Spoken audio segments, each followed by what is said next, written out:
All right. So All right. we are here, and you mentioned Roger Corman with Yes. Charles Band. You're now have become kind of the modern day Roger Corman, and we know this because Roger's such a legend in making.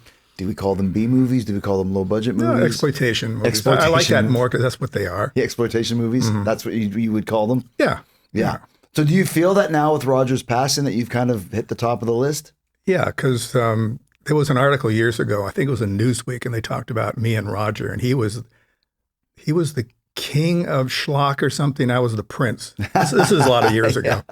But no, we were close for decades, and he just was always so full of imagination and energy, and it's weird that he's gone, but he was 93 or something. Right. But I've done exactly the same thing since 1973. Was Roger kind of like an early influence on you, or No.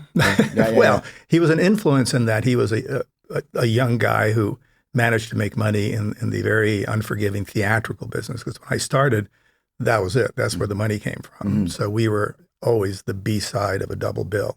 And the more lurid the poster, the better. And Roger did that almost 20 years before me. So he kind of blazed that trail. But when I started that in that arena, then quickly home video began to happen. And I was the super #1 first guy to have an independent home video company. And we released movies on Betamax and VHS. was that Empire? No, Empire wasn't even a thought. This was in the 70s. So it was called Meta Home Entertainment. Okay. And then because I got so busy making movies, I just didn't have the time, and I had not very nice partners. So I sold my share of the business. But then I started, because I couldn't stay away from home video, Wizard Video, which is well known for those big, oversized VHX. The big plastic boxes. Yeah. Well, they were cardboard. That's when the video stores needed product, and there was a lot of shelf space. And what killed that sort of little sub business, which was great because it gave you more area to put something crazy to grab the customer, It's just they ran out of space. They said, we can't take these big ass boxes anymore. Just do normal. Yeah. But that happened, and then I got busy making movies. I had some successes, and Roger and I still stayed close. I mean, we would see each other every year or two and compare notes, because I was also into the merchandise and the marketing. He was really strictly making the movies. He was also acquiring movies, like importing films, which I didn't really do. Yeah, as recently as 2 years ago, I had a podcast, and it's a great hour we spent, and he came by himself. He had someone drive him. The guy was like 91 or whatever, and he just walks in there, like, dude, okay. Yeah. But here you are, and you mentioned Meta, Empire, that go to full movies is what we have now. Yep. And you have created a whole genre of movies, some classics, some not as classic, but once again, here you are 55 years in and still being very profitable as a movie producer. Yeah. Through all the different eras and all the different mediums. I mean, how does that even begin to happen? Just perseverance. And it's, there were really rough spots as well. I mean, this wasn't all like, oh, this is great. And Sure. I'm just going to So, there were times when I wrote a book a few years ago. A sequel's coming out soon. It was called Confessions of a Puppet Master on HarperCollins. And it's done well. And it kind of tells my early story up to maybe just before COVID. Yeah, so there were great times and there were really times. When you spend a weekend in jail, you know that you have to kind of make some adjustments in your life. So it was all of that, but hanging on, And it's the story of any entrepreneur in any business. I mean, if you step away from movies, this business happens to be extra wacky because it keeps morphing, as you know, every few years. I mean, I never thought as I lugged those film cans up steps to screen a movie that, now on one drive I can have 50 of my movies. Yeah. It changes, but I'm still essentially making the same movie, entertainment, low budget, fun. Never did a slasher movie, was not into that kind of stuff. So my movies, they can be pretty edgy. If you're afraid of inanimate objects and dolls coming to life, don't stay away. Puppet Master would be that's your big brand. Yeah, big brand, and made 14 of those over 38 years. And now we've done a deal with a huge Hollywood company for a reboot. So until they announce that, I'm not supposed to say anything. Of course. But it is, we couldn't be in better company. Well, before we'll delve into the Puppet Master a little bit, and I know you have some merch there. Which just for you, some silly thank stuff. you. I want to check them out. talk about how you got into the film business and making movies in the first place. I'm one of those rare guys who I was actually literally born on a movie set. My dad made movies first in the States. Then he took the family to Europe. It was supposed to be a 1-year trip. We were there almost 20 years. So I grew up in Rome. It's my first language, really. Really? Possiamo fare questa intervista totalmente in italiano se vuoi. Chris, dai. Grazie. Well done. Yeah, so I grew up with my dad, obviously, and I was in love with the whole process. And this is back at 35 millimeter, heavy lifting, grips were grips. It's not today with all this stuff. And so I had all that experience, plus my dad put me into some of his movies, which I thought was fun that I learned to hate it. I wanted to be the guys behind the camera. I didn't want to paint my face and curl my hair. But right. I did 2 or 3, if you're into that genre, well-known movies. I played the son of Hercules in a movie back in the day. It's ridiculous. And these are the kind of the Italian ones, right? Yeah, no, but Steve Reeves, Mr. Universe. The classic, I played his son. He's a super cool guy, by the way. So I did all that, and then I fell in love for other reasons with sci-fi, fantasy, and horror movies as a young kid. I grew up in Italy. I saw a lot of the classic Italian horror movies. I saw some of the great classic Universal movies, always in Italian, because, that's where I was. So I had to come back at age 20 to re-see or look at movies that I had grown up with that were originally American or English films and finally hear the original language. I didn't even know what Boris Karloff sounded like until I heard the original, because I heard the Italian dub. So that was my background. And then being super entrepreneurial as a young kid, I did all sorts of crazy, to make money, And then in my early 20s, I started making movies, and failed and made mistakes. And I didn't go to any business school. So you do enough things that you go, oh, I can't really do that again. Right. So yeah, and that's been 50 odd years. So what was your first kind of big break in making a movie? What was your first one that got a little bit of steam on it? In my first 7 or 8 movies, all did well enough for me to go back to these thieving distributors and get a little more money to make my next movie. It took a while until I realized that if I'm going to be prolific and make the movies I want to make, I have to control my own distribution. And that was a big leap from making movies like Mansion of the Doomed and Tourist Trap and Daytime Ended and Laser Blast, all these kind of cool movies. Cinderella, where 50 people buck naked, break into dance. There was that. And I thought, no, there's got to be a better way. So I had this movie that because I invent all my movies with few exceptions. I invent the poster, the title. That's kind of how I do it. That's probably why I've never had a lawsuit in my life, because they're all my inventions. So you come up with the invention, like the title of the movie is Puppet Master, and then hire somebody to write a movie called Puppet Master. Right. Well, what I do, and I'll tell you a story as we get past maybe 30, 40 years here. What I used to do is I would go to a graphic artist, and I had a lot who I became friendly with, and say, okay, here's my idea. I want it to be called Dolls. I want this creepy doll to be holding its eyeballs and dolls and give it this kind of a font. So I would describe kind of what I wanted, and they would come back with sketches. And then I would finally have someone do a rendering, and that's how I would usually sell the movie to a distributor. Or when I was distributed by Paramount, we would walk in there with 10 of these things, and they'd say, oh, that's great. No, not that one. Do the Puppet Master one. So you would sell these movies based just on the poster alone. Yeah, and then there was a golden era in the early 80s when I had to deal with a company that's long gone called Vestron Video, but they were huge. I was just thinking Vestron Video. Yeah, I remember them. Yeah. So I finally started going to my own film festivals. So I would go to Cannes. I would go to AFM, wasn't around back then. And I would do exactly that. I'd bring 6 or 7 posters. Maybe one movie had been shot. The other ones were just air. Wow.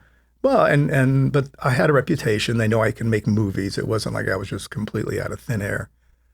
So I would go to these shows, and sometimes we would sell millions of dollars, pre-sell millions of dollars. Now, no one gave me all the money up front. It was like, here's 10%. Now you got to deliver the movie. You have to kind of do that part of it. But I did that for years. But the breakout movie, and there were several all in a row, is I decided, okay, I can't let these distributors rip me off anymore. And I had enough money. So I made a movie called Ghoulies. Okay? Yeah. And as I was shooting it, I'm thinking, this may be the movie that we take out theatrically, because it was still a theatrical business. Video was sidebar, but you still needed to make some money theatrically. So I got in touch with through a friend, with somebody who handled the East Coast. I won't do the accent, like super New York dude. Been in the business for like 75 years. He was an older guy. He looked at the movie. He said, well, excuse me, you need a really hot campaign. It's a good movie. So let me come back to you with something. So I went to my closest friend at the time, who sadly, like many friends of mine, are gone. His name was Gary Allen. He was a fantastic campaign poster guy and editor, trailer editor. He's the one who did the first trailer for Star Wars, as an example. Oh, wow. He has that pedigree. Okay. But he was an insane pothead, and I'm not. I made 9 Evil Bong movies. I don't smoke weed. So just to put it in perspective. Evil Bong. I love it. Yeah, it was one of our big franchises. Hits. Yeah, believe it or not. Anyway, so I go to Gary, and he answers the door, and he's got and he goes, I got a great plan for you. I like the movie. It's all, how about we have a picture of a ghoulie coming out of the toilet, and the copy line is, they'll eat your ass. I said, Gary, you've smoked too much weed. I said, first of all, I got to get these ads in the New York Times. We're going to be breaking this in Manhattan. So I don't know about the ghoulie out of the toilet, because that seems kind of like they want to prove it. But you can't say that. That's not the copy line. Yeah. So anyway, hours later, he mellowed out. I was having some wine. He said, I think the ghoulie out of the toilet is still a really good idea if it's done well. But how about this copy line? They'll get you in the end. Clever, right? Yeah, nice. I said, far out. So then I realized, okay, if I'm going to make this the campaign, I didn't have a shot like that in the movie at all, So it's the first and only time in my life I had to go buy a commode, a toilet. I got my effects guy, the great John Beekler. We great. shot a shot of the thing popping out of the toilet, and we did the photo shoot. And then I cut that in the movie because the movie wasn't totally done. So at least there's a shot in the movie from the poster, and the poster was the poster. And then last but not least, and I'll get off the subject, and we had 100 theaters booked. So for me, it was a huge deal. I was about $140,000 in prints. We had about 150,000 in print and P&A, in advertising. It was like a $250,000-$60,000 roll. To me, that was like going to Vegas, putting all your money on red. Yeah. It was that. Yeah. But the guy was very confident. So we had it all set up. Then the final thing after we had the trailer cut and the poster prepared is I had to go in front of the MPAA, and I forget what it was called. I think it's Green Band. I had to get the poster and the ads approved, and then I had to get the TV spots approved. So luckily for me, whoever they were all women back then, older women, but I can be charming if I have to. So it turns out 1 or 2 of them were not feeling well. So I was sent to the house of the gal who was in charge, and I did my routine. And I said, look, it's got to be PG-13. Oh, it was before PG-13. So it's got to be R, because I was afraid of anything worse. Mm-hmm. And I really need to be able to run the TV spots everywhere, which she said, well, let me look at it. And I said, it's a comedy. It's Ghoulies. They're coming out of the toilet. So I don't know what she smoked or didn't smoke that weekend, but she gave us an approval to run these ads everywhere. So we ran the ads in children's cartoons. We completely put these ads with the ghoulie popping out of the toilet at the end of each commercial, all over the place. So there was this buzz going on. So I had an appointment to call my guy. I forget whatever time it was in LA, but it was after the first tour screenings in New York. And we were in 100 theaters. And he goes, and this was like late his time. He goes, Charlie, I got some good news and some bad news. Good news is you have a hit. We've turned people away. The theaters are doing a lot of business. You'll probably pull $1 million out of New York, less your cost. Wow. The bad news, we already have parents complaining. They are pissed off. Their little kids can't go to the bathroom, won't take a crap, won't even go near the toilet because they see this monster coming out of the toilet. Right. So he said, you have 2 choices. That's really a stupid story. 2 choices. Either you change the campaign, have the ghoulie popping around a closet or coming out of a drawer, or choice 2 is just keep going, because that may be part of the magic. You could take that away, and that may be what drives people there. So I chose that, and we did great. So a little sidebar to the story. So I don't know, 30 years later, I do this roadshow tour. When video went on the road, and I did these performances. I brought horror celebrities. I had William Shatner and all of my friends. They're all doing the shtick. And a good percentage of the audience back then, probably their early to late 30s, many would say, I'm one of those kids. I couldn't go to the bathroom for years. Ghoulies. Anyway, but that was my breakout hit.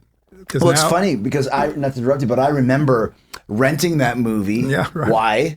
Because of the cover. That's right. You're thinking like, what are these things? Because it's kind of like it was around the time of Gremlins so, Ghoulie. Yeah. Mm-hmm. So then now you learn this lesson of the poster. Yeah.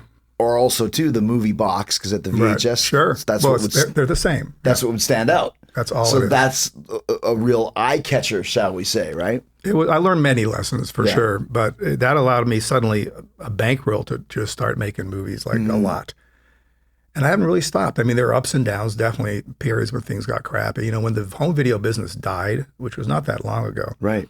I mean, for people who are too young to know what it was like to go to a video store, I've run into some kids. I go to these conventions, and a lot of times an 8 and 9-year-old will come up, and they're only because of the parents. They can't find our movies on Amazon, even though we're there, because it's in the basement somewhere.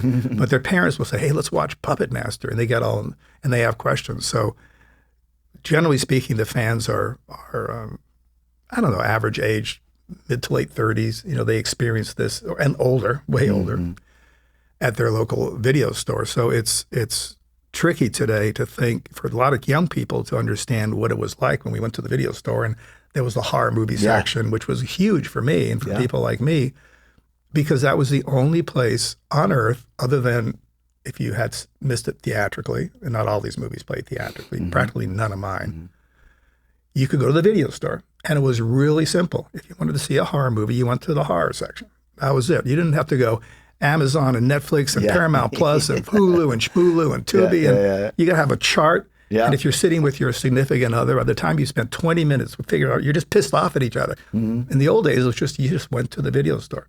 So this kid, I just reminded myself of this story. So I had a convention, and this probably 8, 9-year-old kid who's got an old copy of Puppet Master on VHS. He was with his father. And he was, I could tell, a very bright kid. And hey, how's it going? Oh, I love your movies, and we're about to watch Head of the Family. I don't know how you figure that out. One of my favorites, obscure movie. I said, do you know exactly what this is? He's holding the VHS. He goes, yes, this is a VHS video cassette. I go, absolutely. I said, do you know what a video store is or was? He goes, yes, that is where old people went to watch movies. If you're 8, you have no clue. That's right, yeah, that's the truth. So part of me would say, part of me is like, oh, how do we bring these kids in? But anyway, Ghoulies turned my world around a little. So when you're talking about this concept of using this eye-catching poster, what are some of your other favorite posters or movie boxes that you had that did the same thing? So many. I mean, they're endless. The Puppet Master, obviously, Castle Freak, Head of the Family with the big head. Castle Freak, I remember that. Like kind of you see the Castle Freak on the cover. See, that one comes right in my head. Re-Animator, From Beyond, obviously Ghoulies, Trancers, Troll, I said. I don't know, there's many. So Re-Animator is one of yours. That's another huge hit. Like, to me, I understand the Puppet Master series has 14 of them, but to me, Re-Animator might be your biggest, kind of classic title, or one of them at least. Yeah, it was the one that was most critically acclaimed. And that began my great relationship with Stuart Gordon. Stuart, then we did From Beyond, Dolls, which I still think is probably the best doll movie. I don't want to piss off all my Puppet Master movies and friends, but Dolls is really a really, really cool movie with stop motion animation and creepy dolls. And Subspecies was a vampire series that did great. Demonic Toys was huge. We made several of those. Doll Man. The copy line was 12 inches with an attitude. So think you'll appreciate this. So think of this concept. And all these scenes come to me at weird hours, and then we make the movies, and some are successful. So imagine being like Clint Eastwood on your planet, and you get in a spaceship and you chase a bad guy through space, and something goes wrong and you crash land on Earth. You get out, and you're pissed off, and you open it up, and you realize you're 12 inches tall, Doll Man. And so it allowed action and crazy stuff, but also humor, because the guy's like this, Yeah. Anyway, so trying to think what other, Evil Bong, I mean. What's the concept of Evil Bong? Okay, dude, you don't even need a log line. Evil Bong. Say no more. I just finished the movie. We screened it literally 2 days ago, which I know is going to do really, really well. And again, the title, you don't need a log line.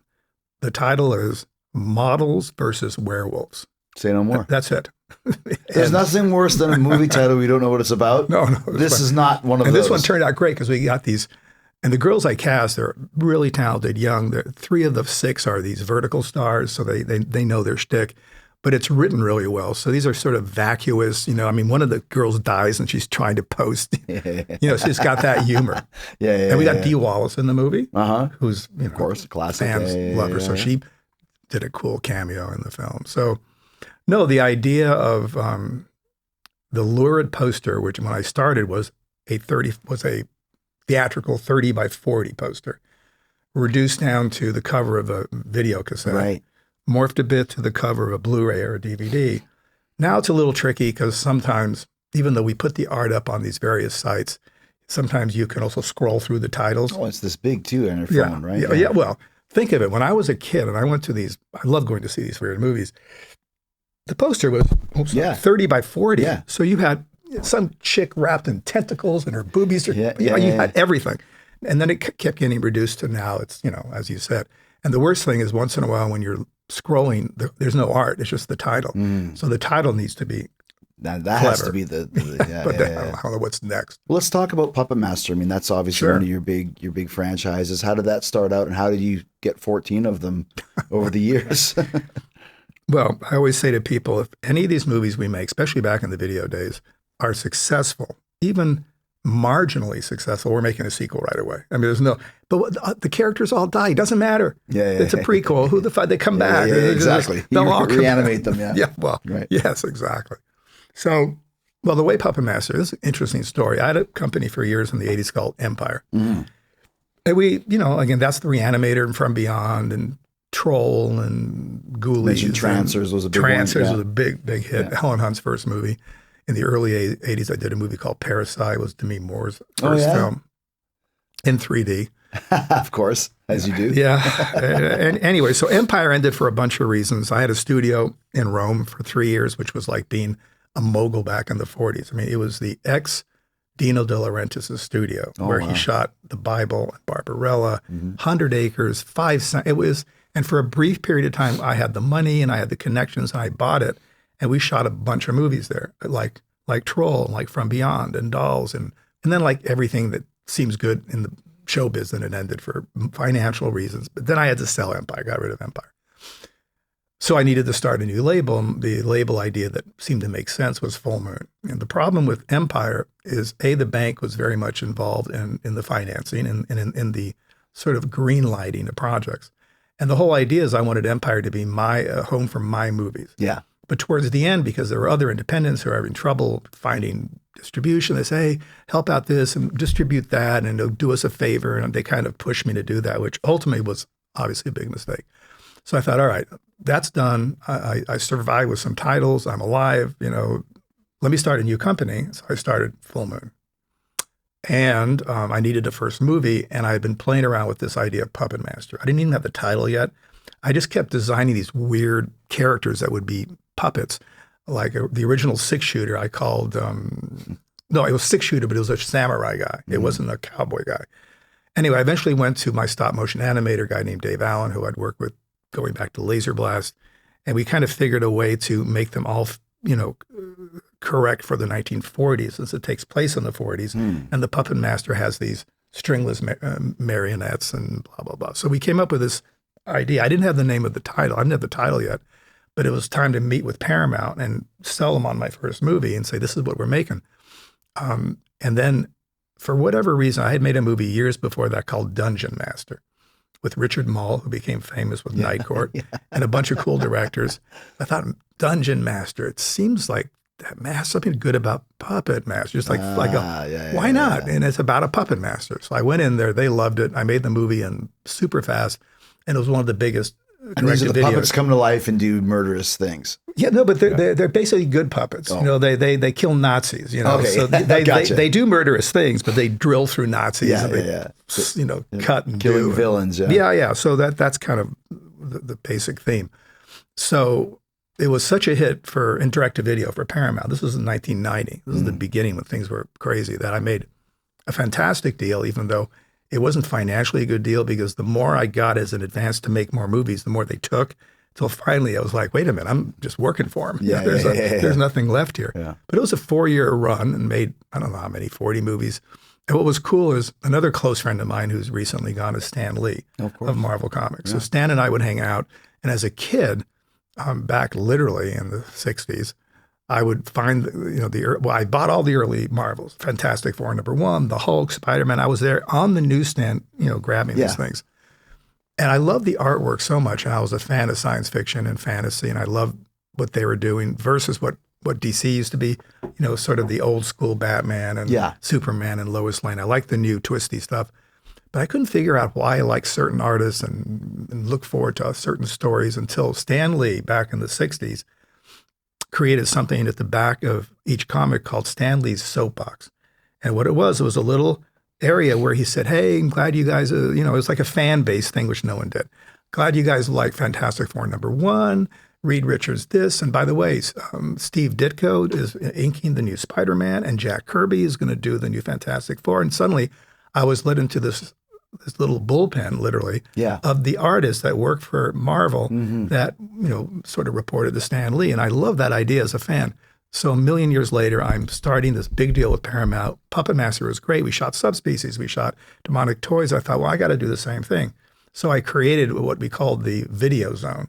And it was a 20-minute video magazine that was at the end of every VHS cassette. And it let fans into how the effects were done, the next movie, interviews with the actors. And all this became commonplace 10 it's years like a later. DVD extra, but prior to that even existing. I was the first human to do that.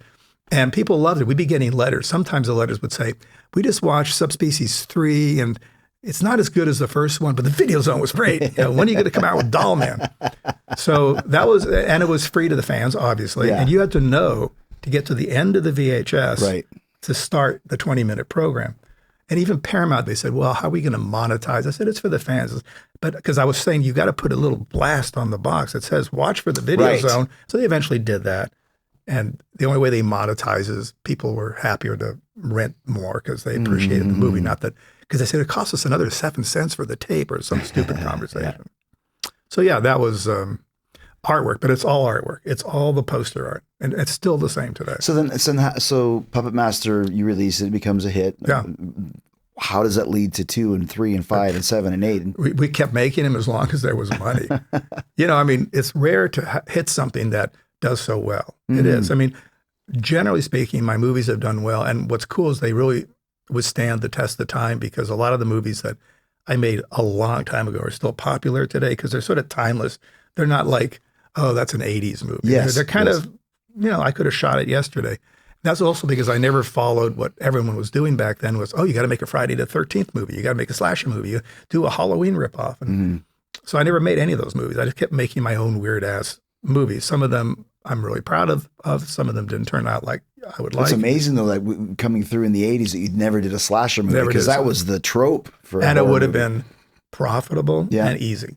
My movies always wound up, with stop motion and creatures, and it's much easier to get a guy with a knife chasing people. But to me it was like and then there was another era back then called erotic thrillers. And the erotic thriller had some sexy going on. And then the chick would be stabbed in her boobs or something stupid. I thought, why? I don't want to think of it. I don't want to see it. It's just not appealing.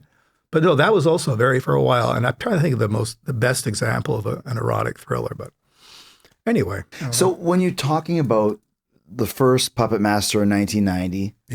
14 was, when did that release? 3 years ago, something like that. So talk about, and this is a perfect way to ask this question, how the movie business has changed since you started, which obviously we're not even talking about 70s. Let's talk about the Puppet Master in 90 to the Puppet Master in 24. How does that change as far as how do you make them? How do you distribute them?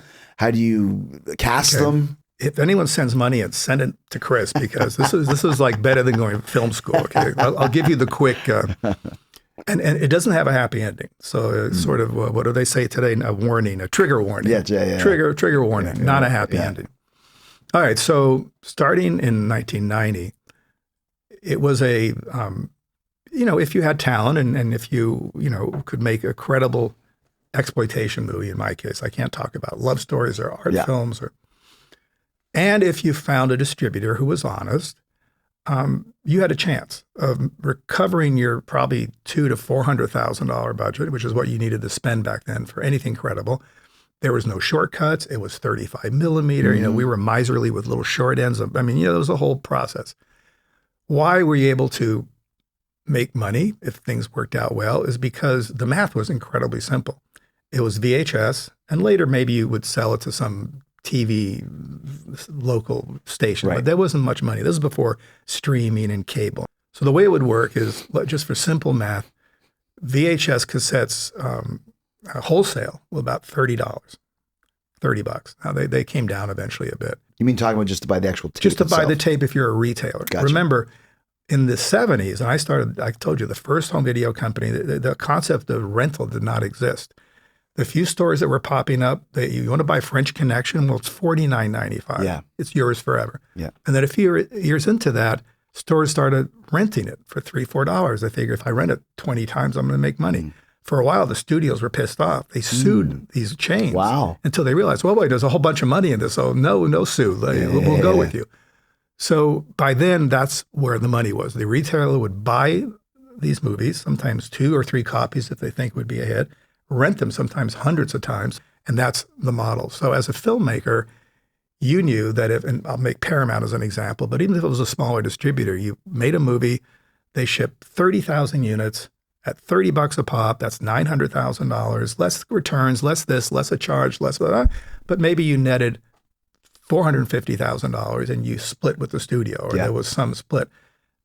That's all the math you needed. You didn't need to know anything else. And movies, and I luckily made a bunch of them that really hit. I did a movie, some people remember if you're older, but I did a movie exactly around the time of Jurassic Park called Prehysteria. It's like Honey, I Shrunk the Dinosaurs. I created a sister label that Paramount distributed called Moonbeam. And people were saying, you got to make these like Harry Potter-esque type movies because kids can't see Jurassic Park because people are being eaten in the toilet. So make, Jurassic Park light, make something. So I made Prehysteria. It was the biggest direct-to-video hit of that year. I got awards and all this phony baloney stuff. And it shipped 120,000 units. That's like almost $4 million. It's huge, yeah. It's huge. Those are exceptions. So anyway, so as a filmmaker, even if someone is cheating you, you can go in, you can see. Today, gone. Physical media is for collectors. It's tiny. Yeah. So we make probably, and we've had a channel for 9 years on Amazon. We were one of the first, and we're lucky to have Full Moon channel. Full Moon channel, 9 years, Amazon. How come we're not making tons of money? Well, because you have to know that it's there. Yeah, It's called discoverability. So we're doing some things recently that hopefully will elevate it a bit. But if you're on Amazon or Netflix or wherever you are looking or surfing around for a movie, unless you see in the first, 20, 30 rows, by then you're just pissed off. You have another drink and you're gone. Yeah. So unless you know to look for it, I want to see this movie, and you find the thing. That didn't happen in the video stores because there weren't that many horror movies and it was on one shelf. You said it was a horror section. Very simple. Yeah. But our average amount of money we get per view on Amazon streaming is 6 cents. Yeah. So compare that to the couple of dollars, $3. It's the same. Lloyd Kaufman had the same issue talking about how it's the same Lloyd thing. and I go back the same time. You guys are old school filmmakers, but it's the same thing with rock and roll. I mean, you could have one of our songs has 90 million streams, which equals $10,000 or whatever the hell it is. It's just like, how does the revenue get so small? So with that question in mind, then how can you make it profitable if you're getting 6 cents a view? Here's where we're getting into the bummer news. Okay. I would say of the last 20 movies I've made, and I'm on a new roll right now, so we'll see if things change. Maybe 2 made money. And I make them less expensively than ever. The technology helps, obviously. Sure. Why? It's just because of these numbers I'm telling you. So the reason why it works for Full Moon, and you can't pluck an individual movie and go, what about this movie? It was so cool. You made it for $113,000, which is nothing. How can you survive? It only made $19,000. How does that work? It works because I've made 418 movies. Yeah. So I've got a big ass library. Yeah. I have the whole most of the library on Tubi, which does well. It doesn't do well. Pluck one movie out. Oh, it made $80. But I've got hundreds and hundreds. Yeah. Big picture. Same thing with Amazon. So what the new movies do is they keep the brand alive. Right. Good thinking, and they also help sell merch. We have a really good merch business. I mean, it ebbs and flows, but recently it's been amazing. Collectibles, people want to collect from the good old days. So yeah, and that's, good for, and still it's not easy, to pay your bills. And I have, 8 people and I have offices and we go to Italy to shoot, we go to Cleveland to shoot, but it kind of works out. And then I'm always trying to find a way to get these movies to try to recover their cost a little more with new tricks and new ideas. Mm-hmm. We'll see. We've we've got a few in the hopper right now. But it's only because of the brand loyalty in the library. Because I've been doing this for a long time. See, that's the thing. You said the brand loyalty. You could have your own Full Moon Film Festival, or you have. I've done that a few times, and we reach. I mean, I don't overdo it. I mean, as a fan myself, I hate getting emails every 2 days from somebody trying to sell me. So we're the man. We have a lot going on. Maybe once every 10 days, we'll send something or promote something or solicit something. But we reach 100,000 loyal fans very easily, in our little universe. Mm-hmm. And then I recently started a Patreon thing, which is really cool. And you guys, whoever watching this, listening to this, check it out. Because what I've done, again, I don't think it's unique, but I did this years ago before Patreon existed. So I didn't want to have 20 tiers and $1 here. So we have literally 2 tiers. One is $25, where every month the fans or the subscribers get a choice of 2 Blu-rays. So that's already more than $25. Yeah. Every movie we're shooting now, we are live streaming behind the scenes. Not a packaged thing. I'm saying they can go on set with me if they can stand it for 10 hours, and they can watch everything from blood, guts, boobies flying, and whatever. some people will watch that. They love it. Yeah. No, I can't even imagine. But people love it. They don't know. I know. I grew up on a set, but to be able to watch how it's done and the camera, and then some actress is upset and boobies aren't coming out, and whatever it is. People like the experience. So we can do that, and then we give gifts. So for $25, you really get your foot in the door, and it's just full. And that helps with expenses. But if you're loaded with lots of dough, we have a $250 tier. It's the only other tier. And this has been, again, maybe we have 40 people. It's not like we have an army of humans. But you get all the goodies. You get the free stuff. You get access. But the cool part is you get on every movie an executive producer credit. Now, it sounds ridiculous, okay? But I have a few of these guys who I see it. They go, Charlie, I just know my grandchildren are going to watch whatever movie is. And there I am, executive producer. You make up your own story. And they get up, and I gave them already ideas for stories. If you're a young kid, just go to a bar.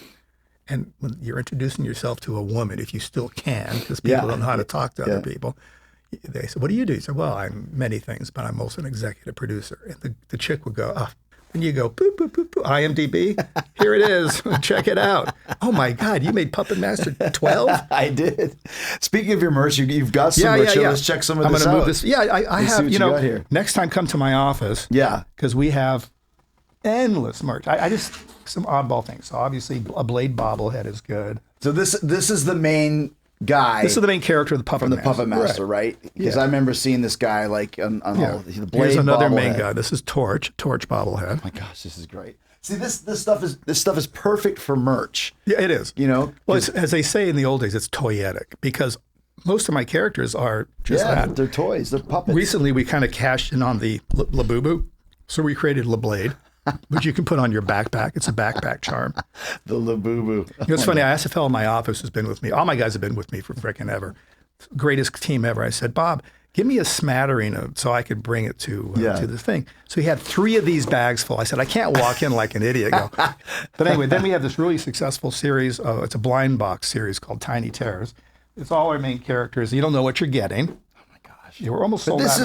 This is good stuff, man. This could sustain the studio. Oh yeah. Does, right? No, you got it right. That's amazing, man. Yeah. And then just for fun, we have so many lunch boxes, but I just figured this one's pretty cool. So this is a Demonic Toys lunchbox. I don't think I've seen a lunchbox in years. Oh, we got plenty. Use this. You know what our most successful one is? And I didn't have one at the office. Evil Bong. Evil Bong.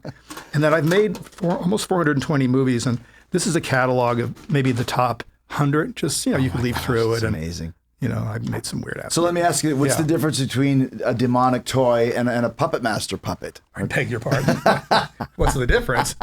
It's 2 different. Now we're crossing them over, but they're different stories. Puppets are World War II marionettes that are generally good.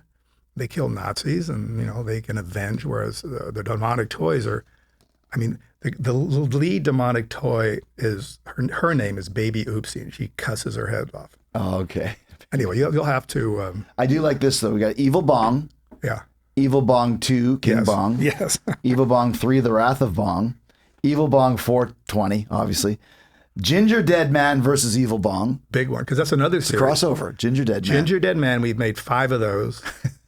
And you know who played the pissed off cookie in the first one? Ooh. Gary Busey. Oh my gosh. Figure that out. That's the role he was born to play. Well, working with him, that was a whole situation. Because he's a little bit off his rocker, right? Take the word little bit. Yeah. But he's great as a pissed off cookie.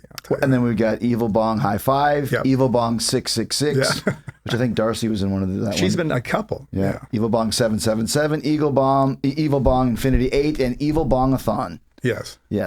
So you mentioned Gary Busey. Talk about some of the other big names that you've had in, or like you mentioned Demi. Her first movie was a young, Parasite. beautiful 20-year-old Demi Moore was in a movie that I directed and made called Parasite. Yeah. In 3D. It was during the resurgence of 3D, and that was a big thing at the time. It was. Then it kind of petered out. Then it became super big, and big theatrical movies were made, and still sometimes are. The irony is I lost the vision in one of my eyes because of, there's a word for it, I forget. My retina detached. Okay, they couldn't figure. Yeah. So, luckily, you don't really see it. It's not like I have an eyeball hanging out, but it's hard to see. So I can't see 3D anymore. But I've made two very successful 3D movies. One is Parasite. The other one was called Metal Storm, The Destruction of Jared Sin. Oh, I remember that movie. Yeah, that was Paramount. Okay, that was like No, that was Universal. Mid-'80s, right? Early 80s. This is when all the apocalypse movies were big. And well, here's what happened. Parasite did well. I thought, I got to make a big kind of Star Wars type movie, more like Mad Max. That was my inspiration. Sort of thing, right. Road Warriors, yeah.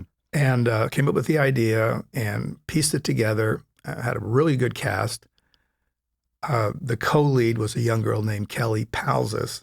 And during the film, I told Kelly, she was a young, pretty girl, I said, Palzis is not a great name. So she changed it to Kelly Preston. Oh, and then man. And poor thing, she married John Travolta and she died of breast cancer. Yeah. Anyway, that's one of the big starlets of the 80s, for sure. Yeah, absolutely. A sweet girl. There's that. I made a movie called Prison, which was actually a really terrific movie. It was Viggo Mortensen's first film. There's a lot of behind the camera people, too. I'm not going there. I'm just talking about people that most people would know. On camera. I made a movie called Troll that had a crazy cast, but it had Julie Louis-Dreyfus. And this is not related to Troll 2, is it? Troll is the worst movie ever made. Right. So here's what happens when no one has scruples. They're just a bunch of bastards. So I essentially sell my interest in Empire in '89 and quickly became Full Moon and did Puppet Master. By virtue of doing that, I retained the rights to a few movies. It was part of the negotiation, but otherwise 20-odd movies that I really cared about were owned and are still owned by someone else. Eventually, MGM wound up owning those movies. It's in their library, which now, of course, is owned by Amazon. So the thing morphs endlessly. So Troll went with the sale of Empire. And there was a fellow, again, all these people are long gone. I mean, it's weird to be, I feel like I'm a vampire. I keep rolling and all my friends are in their 30s and I look in the mirror and say, not too bad, not too bad. Yeah, doing all right. But a lot of the guys I grew up with who made movies are literally gone, as in they checked out. They all took a powder. Right. But there was a guy there, it was a European fellow that I knew, and his name was Edward Sarlou. He was a sweet guy. And he owned a bunch of really bad Italian movies. That he said, well, I'm going to try to put them out through the new Empire. Empire stopped being called Empire, and I forget, they created, I think it was called Epic. They made another company for the movies that the bank then owned. Mm-hmm. And one of his movies, I forget the original name, it wasn't Troll 2, it was whatever, some name. Goblins or something. Like Nilbog. Something really bad. Yeah. And so they go, well, we're going to release this as Troll 2. I couldn't do anything. I mean, I was out of that game. You sold it. I sold it. And I said, Edward, people really love Trolls. Well, this is I wish I could tell you this in Italian because it was a great expression. I said, this is a flaming piece of, people are going to be pissed off. Yeah. Because they're going to think it's a sequel and there's nothing alike at all, zero. Couldn't care. And they actually did some sales that were pretty good based on Troll. Troll 2. Yeah. I'll tell you, actually, this reminds me of the best. Ask me this question. What was the most successful movie you ever brought to a foreign film festival? What was the most successful movie, Charles, you ever brought to a foreign film festival? Okay, I can't help myself. Wow. Okay, so I was being egged on, and this is apropos famous people. I was being egged on by all the buyers who were we did really well in the 80s. I would go with dolls, and we would pre-sell $600,000-$700,000 of sales. Germany, $150,000, UK, $200,000, Japan, this, that, and the other. Get a deposit, make the movie. Obviously, we made good movies and people loved them. If not, they would never come back to our booth, right? So, we did deliver. But I was hearing endlessly, you got to make an action movie. I didn't make any action movies. You got to make an action movie, guns, blood. So I thought, all right. And then the word came back, and it was Cannes again, and I had my guy saying, you got to get Linda Blair. Linda Blair. Oh my God. I said, Linda Blair, she was a kid 20 years. And no, she's still beautiful. And Linda Blair in an action movie. All right, so now let's go back to Edward Sarlouis, the guy who did Troll 2.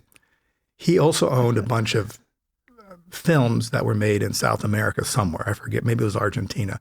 They were actually well made, and they're always about women in chains, women in trouble, guys whipping women, boobies flying. But, there's always women in trouble, women in chain, whatever.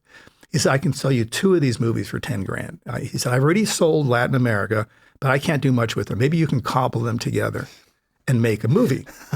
So that appealed to me, that appealed to me. So I remember I was my dad at the time. I was the sweetest man. We were sitting watching this. He would look over me like not like today, you can scroll and scan. Right. We sat there, we had a little screening room, and we had to sit for 85, 90 minutes twice. But I saw in there that there was a kernel of an idea that we could maybe, anyway, so I came up with a movie idea called Savage Island. And I knew that I could get Linda Blair for one day for $25,000. Oh, that's amazing. So my idea was, and one of my closest friends still today, Ted Nicolau, he helped write it and directed this thing. The idea was, chick escapes the bad guys in the jungle, goes to Mr. Big somewhere in LA in a skyscraper, goes up there with a hidden gun, confronts him on how he's tortured all these women and kills them. But in discussing it and telling him what she saw and how she was treated, flashbacks. So it was an 80-minute movie, maybe 10 minutes of Linda Blair and the guy and the elevator and the death, and 70 minutes of, as she tells the story, the women, they're getting flogged. That was the movie. We took it to Cannes. The poster, you can look it up right now. It's called Savage Island, and it's Linda Blair with a gun, and she's ripped up, and there's gringos behind her and girls screaming. We pre-sold $1 million. Oh my gosh. $1 million. More successful financially than any movie I've ever made. Because the whole movie cost like $80. I love those stories of someone showing up for a day. It was a day. That's how you do it. That was it. Linda Blair, she couldn't have been nicer. And I remember we paid her, I think it was $25,000. Super nice lady, but we also had to contribute something to PETA because she's a big PETA person. To this day. You see her at a convention, she's wearing like a PETA shirt. Oh, really? Dog on it. I miss that. But yeah, that's one of those. I have many one-day adventures with that. Well, Big Gary Busey was one day. Talk about that. For one day to be Gingerdead Man. Yeah. So the deal with Gary was, and I forget the amount, it was probably in that realm. These interesting stories, I'm thinking, this is pretty silly stuff. All right, anyway. That's great. So the idea of Gingerdead Man was, and there's a sidebar again that's actually pretty sweet. So Gingerdead Man story is young girls in a bakery. The mom's kind of a drunk. She's, hanging on to, and the brother's with her, and they have a hard time. And there's this diner in front, and the bad guy, Gary Busey, comes in, asks for the money. She's hiding. The brother kind of confronts him. He kills the brother. She freaks out. And this is all the first 3-4 minutes of the movie. So that's Gary Busey's only scene. Mm. But the deal was he would come back and be the voice of the cookie. It's a critical part. But in the story, you read in the paper that his mother, a witchy mother of Gary Busey's character, she takes the ashes, she does something hocus pocus, and it's late at night. She sneaks in the back door and puts the ashes in the gingerbread batter. The young hot chick cooks it up. Next thing, lightning, it's in the oven, comes out a pissed off Gary Busey cookie. So the young girl, 20-year-old Robin Sidney, who we did many movies with, who's a real sweetheart. She and I have been together 22 years, and we married 2 years ago. Right. So she comes from Gingerdead Man. Yeah. Yeah. Anyway, so that was a one-day gig for Gary, and then he came back and he was the voice. So as we start to wind down, I mean, you've kind of said it. What are your most successful movies? Obviously, Savage Island, and we've talked about. What's your biggest movies that are still kind of the cornerstones of your? Well, the biggest ones are the series, really. Gotcha. Even though they were never designed. I never thought I'd be making 14 Puppet Masters. Yeah. But Puppet Master, Trancers. We have another big company, again, sworn to secrecy, doing a reboot. Wow. Again, it's really cool until they make a bad movie. So hopefully they'll make a good movie. But the Puppet Master thing could be amazing because the people who are involved are Well, it's got name value too, and in this day and age, that's what studios are looking for. They put out a reboot of Puppet Master, people are going to go to it. Even people never even watch horror movies have heard of Puppet Master. So it's one of those titles that, I mean, I go to a show and it's half of it is about Puppet Master. Yeah, it's got value. Yeah, so I would say all the series. And then there's a few oddball movies. I made a movie which I would recommend to everyone called Head of the Family. Yeah, talk about this. You mentioned it a few times. It's good. You should immediately What's on the cover of the box? A big oversized head in a wheelchair with little arms. And he's got and his siblings are all normal, but they're not that normal. Like the chick, her superpower, she got big boobs. The other guy's big eyes, and the other guy's a muscle guy. Yeah. So he has most of the brains, and his siblings do what he wants them to do. Oh, okay. Yeah, and it's really freaking unique and cool. I mean, a lot of movies you can say, oh, that was pretty cool, but that's kind of like this, kind of like that. And there's nothing like that with Head of the Family. There's no other movie at all that's even similar. But it's clever. It's well written, well directed. That's one of the oddball. Tourist Trap is another one that's many years ago. Yeah, classic one. Chuck Connors. And as a matter of fact, I do this thing. Have you heard about the Church of Chills? Because Diana, in Cleveland or something, right? Yeah, Darcy appeared with Joe Bob. So what I decided to do, are we okay to talk about this for a minute? Yeah, sure. I'm just rambling. Of course. So about 8-10 years ago when video died, and it's weird to have a business that dies, like goes to zero. Mm-hmm. You can point to many businesses, the toy business, and the Toys R Us, it's not what it used to be, it's different, it's changed, but people still like toys. Right. For people who are too young and listening to this, they'll never walk into a video store again. They'll never go into a Blockbuster again because it's gone. Yeah. There was a day when it ended. So it wasn't like, there's 30, 80 left. Yeah, it's done. It was done. Yeah. It was like zero, done, Video gone, cassette rentals are done. gone. Yeah. So, and that was pretty much our only source of revenue. So to be in a business with, at that point I had 90 employees. I had a Romanian studio for years. I had I was like. You had a castle in Italy that you filmed. Yeah, the castle, at. that's true. But that was not, yes, I did have a castle. Right. I did shoot some movies. I shot Pit and the Pendulum there, Castle Freak, a few other shows. Right. What else? And anyway. This is a castle that you owned. I owned the castle for many years. Smart, and like things that come and go, it was time when I couldn't afford it anymore and I sold it. And that's life in the big city. So going back to the video cassette, though. Yeah. Thanks. Thank you for the video cassette. So I had to invent a way to keep the brand alive because we weren't on, streaming wasn't happening, even though I was the first guy on Amazon with a streaming channel, but that was in between. It was like video on demand for a while. Yeah, and I did a bit of that. So the only thing I could think of doing was going on the road like a rock and roll band. Right, the church. The church later, doing what I called the Full Moon Roadshow. And in many cases, like in Dallas, for instance, we were there twice or three times. It was like, I would bring props, I would cut heads off, smoke, I would do reenactments, I get people on stage, I get girls to take their tops off, show their boobs, which today sounds terrible, but it was fun back then. I would always have celebrity guests, whether it's Barbara Crampton or Corman or William Shatner came a couple of times. And that way we had at a minimum we would fill a club up with 300 people, and some of the bigger venues, which were theaters, were 800-900 people. So we reached I did almost 200 of these over 3 years. It's like a live event. We connected with the fans. Right? People enjoyed it. We sold merch, and it did help. It was a lot of work, and it just kept the doors open. But that's the way of the world now. You got to go on the road and do the cons and the films. So, and I don't remind me of what you just said, because I don't know if you know, I have a rock and roll son who had #1 hit. There's a whole story there. Yeah. But as it relates to Church of Chills, so here it is, 10 years later. I'm in Cleveland. I bought a crazy house there. We've made over 30 movies there because it's a great place. Like, locations are incredible. I mean, just here in LA, if you even dream of shooting in a cemetery, you get 400 permits. It's 10 grand. We just shot in a cemetery outside of Cleveland. It was a Spielberg-esque, gorgeous cemetery. The permit was $25, and we gave the caretaker a couple full moon movies. So I'm just saying, we fly there. Yeah, it's a different world. It's a different world. Old houses. I mean, it's a phenomenal place. And about 2 years ago, I'm going to make this really short. 2 years ago, I needed a warehouse. I needed a place where we could shoot some green screen. And my real estate guys who became part of the family friendly, they go, instead of that, do you ever consider buying a church? I go, as opposed to a warehouse? They said, well, because there are some really cool churches. Some of them are going for very little money. And they usually have a big open area. You can do your green screen there. Isn't it more interesting owning a church than just a warehouse? Yeah. Anyway, I've been lucky somehow with real estate and being at the right place at the right time. Found this incredible 140-year-old stone church, not huge, but about 6,000 square feet, the main area, and then a similar size in this creepy basement. Bought the church, cleaned it up, shot a couple of movies there. And then I thought, well, okay, I own a church. I didn't spend a lot of money. What can I do with this thing? Then I thought, oh, I should do like the Roadshow once a year or twice a year. I'll invite guests. Yeah. Now we can live stream it so we have more people. And it always seats 160 people, so it's a pretty small gathering.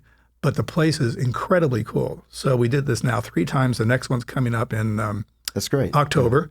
John Carpenter and I are tied together, and he's going to be beamed down by satellite because he never leaves his room, but he'll be there for an hour, answered questions. I'm screening Tourist Trap, the original uncut Tourist Trap.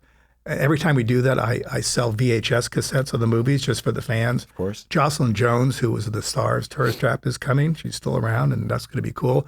Chuck Connors would appear, but he's dead, so that's a problem. Yeah, I can't make that happen. Yeah. So here we are, Church of Chills, October 11th, Carpenter, Tourist Trap, merch, and I'm up there doing the same thing I did 10 years ago. Yeah. Okay, so let me give you the rock and roll thing. Right. Just for a second, because we're talking about how rock and roll's become, live And performances. what song did your son have? Okay, as so number one? my son still has a band called The Calling. Calling, right. He toured with Santana. They had 3 number ones. Yeah. The big one was called Wherever You Will Go. Right. If anyone hears the song, oh my You God. know I've it. heard- You know it in a yeah. heartbeat. Like everyone in showbiz, he had a hard time. He was signed to RCA. They did 3 million CDs in the first 6 months. He had good and bad, lots of money. 2 wives later, luckily he's married to a fantastic woman. Yeah. The business died. Right. No one sold CDs anymore. So he struggled and stayed alive and luckily made money on publishing. And now in literally the last year, he got signed to Virgin. He's touring again, and his whole career is being resurrected. But the only money he makes is touring. It's touring, yeah. That's it. That's the whole. We're all T-shirt salesmen now. Exactly. Yeah. It's the whole game. So there you go. Same with movies as well. Yeah. Last couple of questions, Charles. So what is the future of not just for Full Moon, but for the movie business? Can it be sustained? Can it be sustained the way that it is now? Not the whole, don't tell us the whole overall, but for an independent company, you guys are bigger than independent, but you have a big name value. How do you continue forward in the future? Well, again, we're lucky in that I have this library. When things got tough, right. I sold everything. Yeah. I mean, poor guy, he sold the castle, okay, but I sold like everything. Every piece of art I had, just to survive and to keep the team alive. I did that. The one thing I did not sell, thank the heavens, is my library, because that was tempting. So when streaming came back, which is different, suddenly I had hundreds of movies, and that literally put me back in business. Yeah. So thank God for that. That kind of in a roundabout way addresses your question in that, well, how does somebody today with a movie or two, what's the future of movies? I got lucky because I've been around. I'm a fighter, and I got this library. You got history. I got the history, and I got the label. The problem is, and it's not a problem, it's just everything's morphing into something different. You got the vertical world, which I experimented with.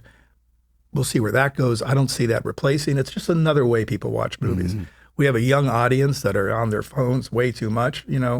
Attention span is 0. There's nothing there. Some of these kids, I have so many young people in my world because of family and friends. Some people think like a 90-minute movie is like 50 TikToks. It's a frame of reference. So if you have short attention span and you're in the phone, and now we have not just AI, but we have all this robotic stuff about to happen. And the predictions from people who I read and believe is that within literally a few years, the AI sex robot business, and I made a movie just about that that's in post right now called Robotica. The AI sex robot business will eclipse the revenue of theatrical motion pictures. Wow. And that's billions of dollars. Wow. Why is that? It's because young kids, and it's more men than women, they have these bot friends or whatever they're called. There's a word that escapes me. They have their buddies that are AI buddies. And they're invested in those. And in many cases, these young kids don't know how to talk to women. They don't know how to converse. But it's easy to turn it on. And of course, all these bots are super hey, good day. Your question was awesome. And so they get flattered that way. But that is one heartbeat away from becoming, I was going to say living, breathing, becoming a fully automated, extremely realistic woman or man. And again, more women than men. I mean, they already half exist. Yeah. So when for money that's not outrageous, $8 to 10 grand, you can buy, I'll just say a hot chick facsimile, something that would look and feel, and God knows what you want to do with her, and she can talk to you and move around and please you. That will be not 10 years, but like 2 to 3 years, they say that's where everyone's going.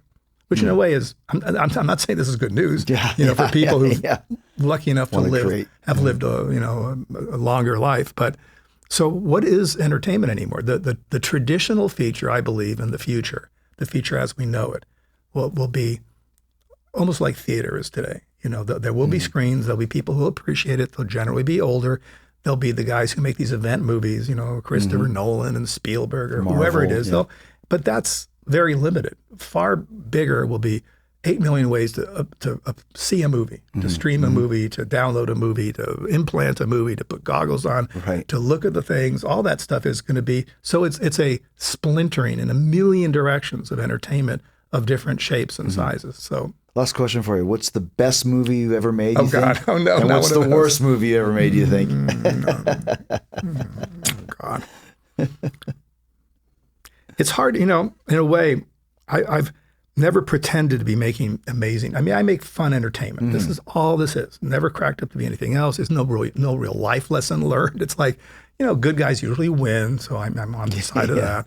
But otherwise, they're just entertainment. So it's hard. And plus, a lot of them I'm close to because they've been part of my life. Sure. So it's like having 100,000 children. You can't say, well, Jimmy's really the awesome one. So I can't even, all the movies that are kind of obvious are I would say the two movies that are out of the orbit of the franchises and movies that people would normally hear about or know are Head of the Family and Hideous. It's another one you've never heard of. Both clever, both very unique. And one was shot 30 years ago, one maybe 15 years ago. I forget the dates. They could be shot yesterday. They're timeless. There's nothing in them to go, oh, that's kind of what they did. Or no, just two timeless movies. So I like those as kind of fun. But, I'm very fond of Trancers, It was great directing that with the great Tim Thomerson, who was a phenomenal actor and a good friend, and Helen Hunt, her first movie. Yeah. There's some of that stuff. But I want to be encouraging, even though the whole conversation is like, well, everything's kind of fake, there's no money. Because people will find their way. And I forget his name, when the kid who, at age 20, whatever, he did Obsession. I'm not sure if you heard about Obsession. Backrooms. Well, Backrooms, they were both in the same. Yeah, the Backrooms kid is 20. He's 20, and the Obsessions kid, he's old. He's 25 or something. He's an antique. Yeah. I mean, that's encouraging that these kids from nowhere. With low-budget movies, too. Yeah, I mean, Obsession's $750,000. That's a little more than what we spend. Right. Well, we used to spend. Now we're not spending that. So when that happens, that just shows that talent somehow can rise to the top. And I think studios, not just for features, for everything, TV, streaming, whatever content is being created to try to make a buck, are much more aware that these younger kids have a lot of talent. That's where they need to go. Yeah. I mean, how many of these Marvel reboots can you sit through? Well, yeah. I was a fan of hey, let me go see it. And then it's finally, it's the same movie. Yeah. And then they're 2.5 hours long. Yeah. 90 minutes should be a rule. Not 1 minute over 90 minutes. Otherwise, what are you doing? You hit on the head. Then there's 12 endings and the guy gets hit 1,000. Oh my God. So yeah, let's give us more of those clever, tales that are fresh to the audience, not the same. I can't see another horror movie with the kids calling on the thing and the thing. It's like, we've seen this movie 1,000 times. Well, it's great talking to you, Charles. A true pioneer, and thanks for the swag. Pioneer. Okay. Puppet master. It's amazing. Well, you have to do what you have to do. And all you guys keep on trucking, whatever's going on out there. And really good meeting you. Nice to meet you. All I've heard is Chris Jericho's an awesome dude. Hopefully we lived up to the name. Absolutely. All right. Thanks, man. As we say in my business. And cut. Fin.